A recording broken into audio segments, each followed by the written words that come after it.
नमस्कार।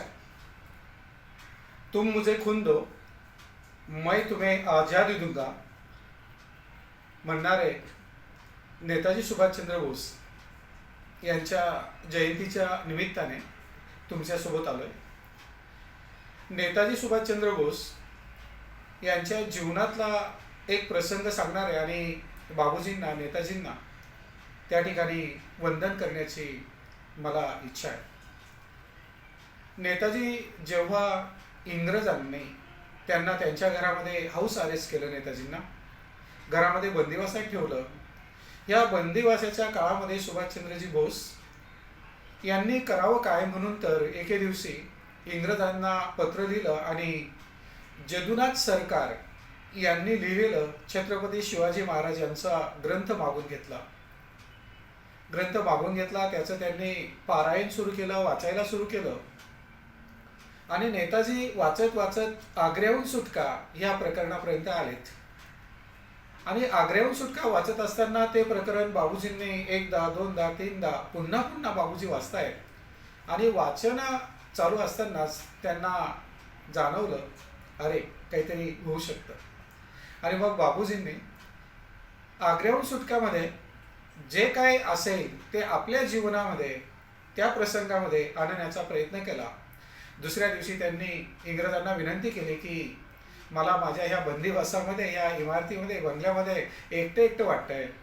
मला माझा पुतण्या शिशिर बोस हा संध्याकाळी जर भेटायला तासाभरासाठी येत जाईल, अर्धा तास गप्पा मारण्यासाठी येत जाईल तर खूप बरं होईल। शिशिर बोस त्या पद्धतीने त्यांच्या त्या ओपन जीपमधनं, गाडीमधनं नेताजींना कलकत्त्याला भेटायला यायचे संध्याकाळी।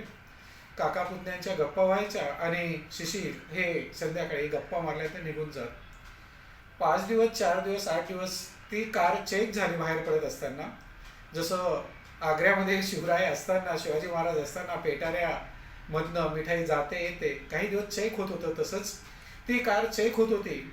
आणि काही दिवसानंतर सुभाषबाबू ज्या पद्धतीने छत्रपती शिवाजी महाराज आग्र्याहून सुटले, त्या पद्धतीने कलकत्त्याहून त्याच जीपमध्ये बसून शिशिर बोसच्या सोबत मौलवीच्या ड्रेसमध्ये, वरती डोक्यावरती फरची टोपी होती, कॅप होती, काळा गॉगल होता आणि बाबूजी निघाले तर जर्मनीपर्यंत पोहोचलेत। हा 1942 किस्सा आहे।